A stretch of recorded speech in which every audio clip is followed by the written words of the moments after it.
Imagine this: a royal favourite, handsome, charming, and dangerously close to the king. A terrified woman dragged into a thicket by his men, and a rumour so shocking that even after his execution it still echoed across Europe. In May 1542, a London merchant wrote to a Swiss reformer claiming that Thomas Culpeper, the same man who'd been romantically involved with Queen Katherine Howard, had once been pardoned for rape and murder. It's one of the darkest accusations ever levelled at a Tudor courtier. But was it true? Did Katherine Howard's lover commit a brutal assault? And did King Henry VIII himself cover it up? Or was this the twisted product of gossip or confusion about two brothers who shared not only a name but a reputation for trouble? I'm historian and author Claire Ridgway, and today we're opening a troubling chapter of Tudor true crime, the Culpeper rape. Which brother did it?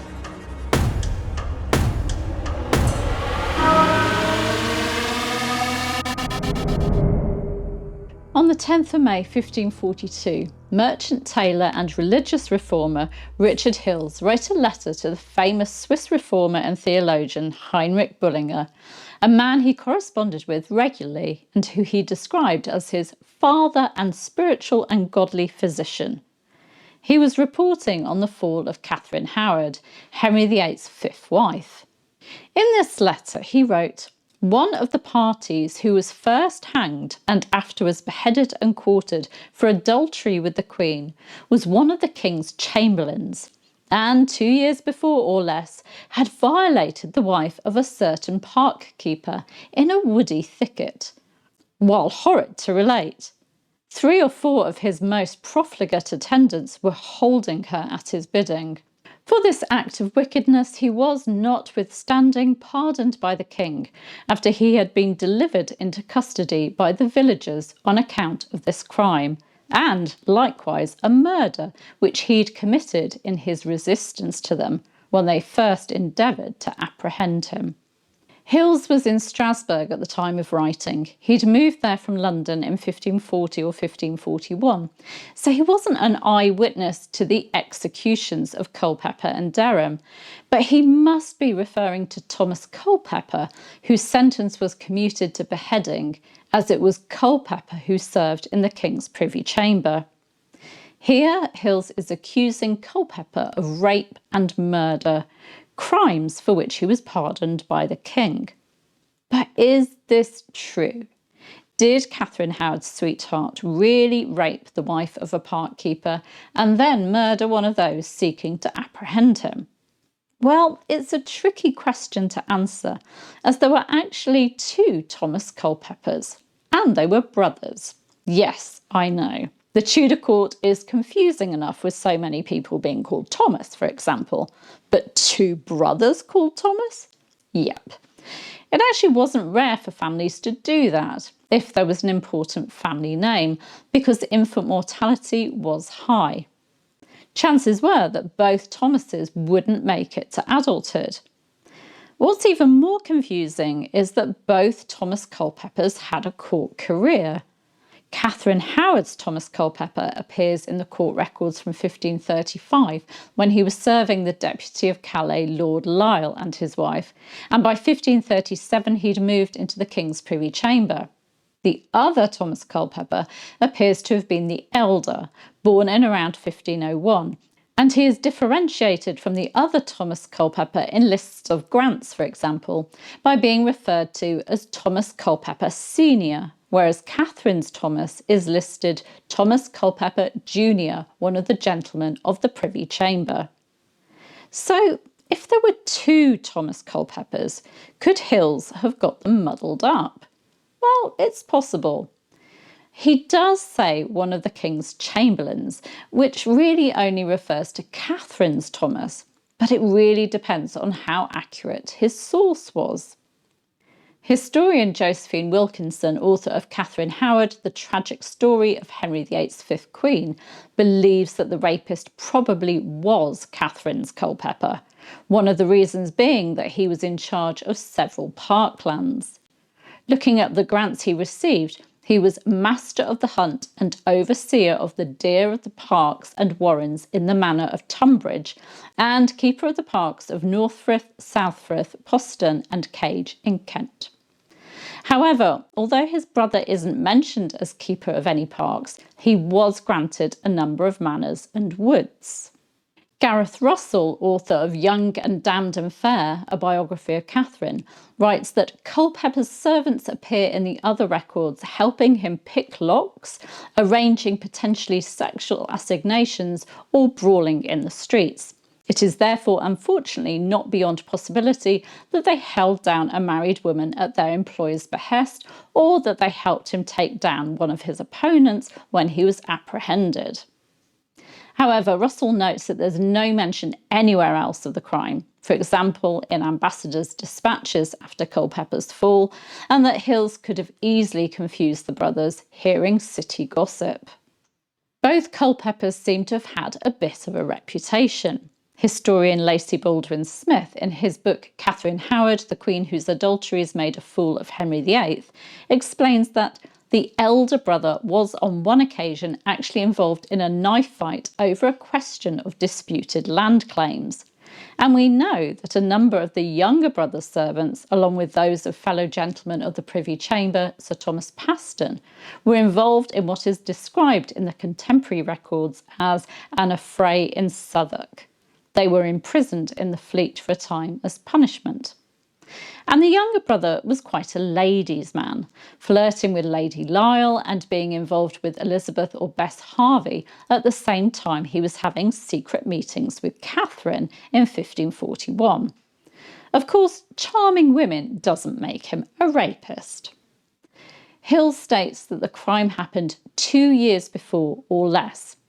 It's not clear whether that refers to Culpeper's execution in December 1541 or the date of Hill's letter, May 1542. But that gives us a window of 1539 to 1540.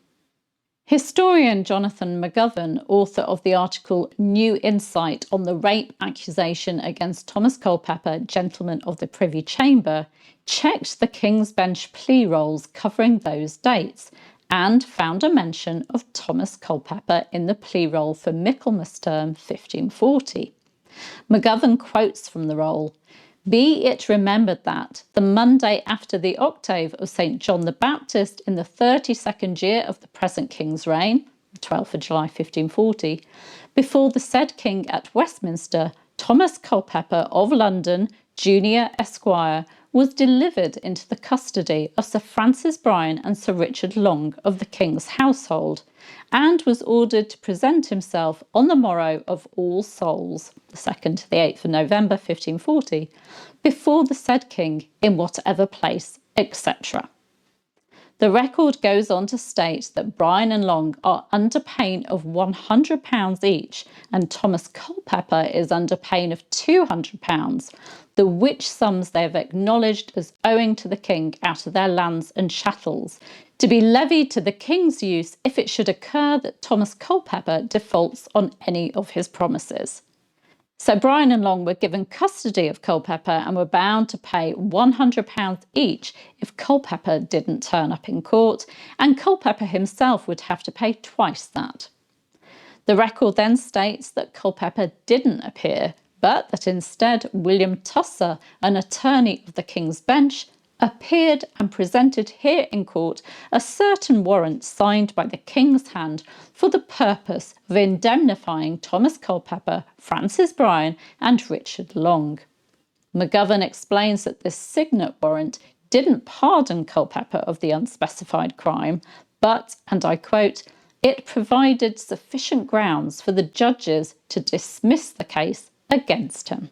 McGovern makes several points about this record in the plea rolls. The Culpeper in question is referred to as Thomas Culpeper of London, Junior Esquire. So is the younger Culpeper, a gentleman of the King's Privy Chamber. Also in the margin of the plea roll is Cant, i.e. Canterbury. So the crime or crimes took place in the county of Kent.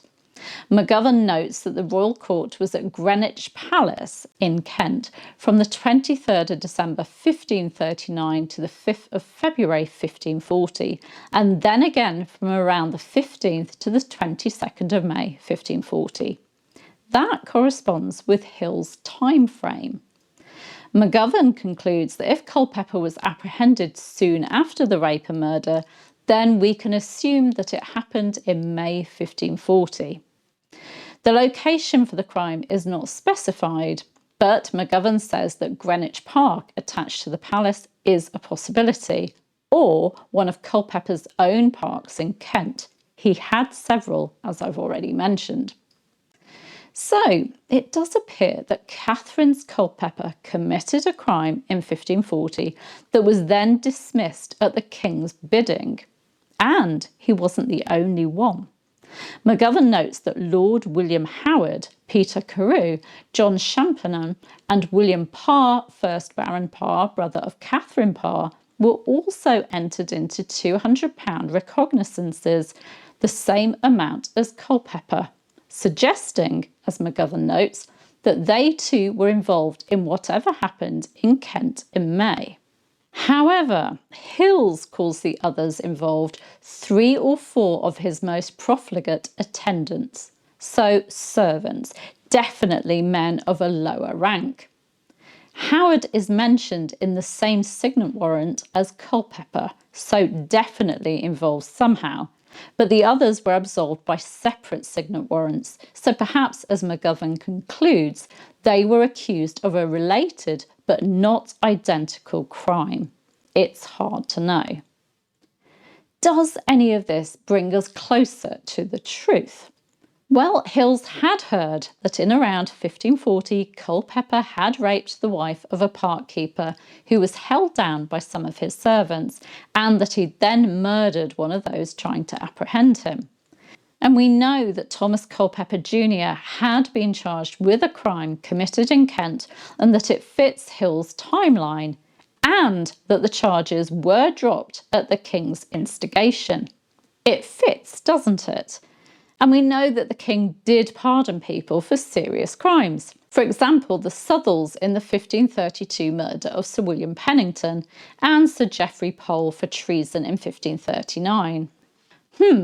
It's not conclusive, and we do have to bear in mind how gossip can get rather carried away. But Culpeper did something that was serious in 1540.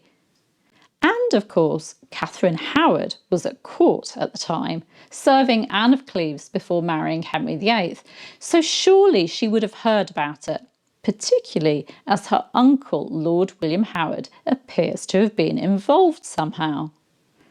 So, was Thomas Culpeper a rapist and murderer, shielded by royal favour, or the victim of a centuries-old mix-up between 2 reckless brothers? We may never know for certain, but one thing is clear. In Henry VIII's court, power bought protection, and a king's favour could wipe away even the bloodiest of sins. What do you think? Was Catherine Howard's sweetheart guilty? Was it another crime he was guilty of? Please do share your thoughts. And if you'd like more Tudor true crime and the stories that history tried to bury, please do like, subscribe and ring the bell so you don't miss my next video. I'll see you soon. Bye bye.